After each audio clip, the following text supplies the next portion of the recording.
Chennai central metro rail நிலையம் அருகே இருவேறு கல்லூரி மாணவர்களிடையே மோதல் ஏற்பட்ட சம்பவம் பெரும் பரபரப்பை ஏற்படுத்தியிருக்கிறது. கூடுதல் விவரங்களை எமது செய்தியாளர் சாலமனிடம் கேட்கலாம்.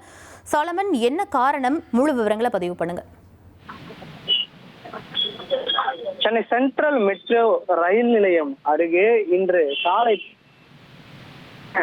இருவேறு கல்லூரியை சேர்ந்த மாணவர்கள் மாறி மாறி தாக்கிக் கொண்டனர். குறிப்பாக கத்தி உள்ளிட்ட ஆயுதங்களால் தாக்குதல் நடைபெற்றதாக காவல்துறை தரப்புல தெரிவிக்கப்பட்டிருக்கிறது. இந்த மோதல்ல 2 கல்லூரி மாணவர்கள் காயம் அடைந்திருப்பதாக காவல்துறை தரப்புல தெரிவிக்கப்பட்டிருக்கிறது.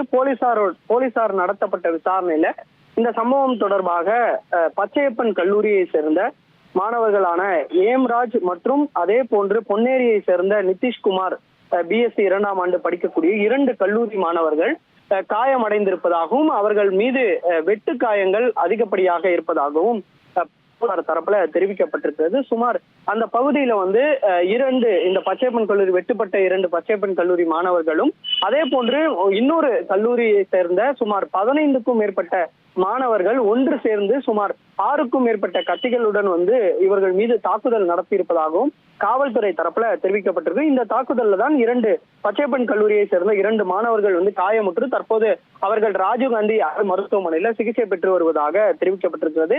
இந்த சம்பவம் தொடர்பாக பெரியமேடு போலீசார் அங்குள்ள சிசிடிவி காட்சிகளை அடிப்படையாக வைத்து இந்த விசாரணையை மேற்கொண்டு வருவதாக தெரிவித்திருக்கிறார்கள். இந்த மோதல்ல ஈடுபட்ட அந்த மற்றொரு கல்லூரியை சேர்ந்த மாணவர்கள் யார், அவர்கள் எந்த கல்லூரியை சேர்ந்தவர்கள் என்பது குறித்து போலீசார் தீவிரமாக விசாரணை மேற்கொண்டு வருகின்றனர்.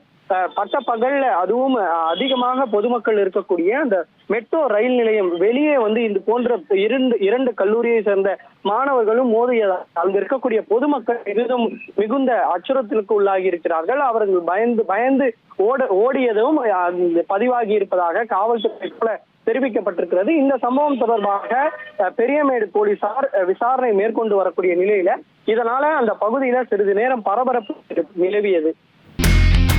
இனி செல்லும் இடமெல்லாம் செய்தி. தந்தி டிவியின் வாட்ஸ்அப் சேனலை ஃபாலோ பண்ணினா செல்ல இருக்கும் இடமெல்லாம் செய்தி. இதோ QR கோட் இப்பவே ஸ்கேன் பண்ணுங்க, ஃபாலோ பண்ணுங்க.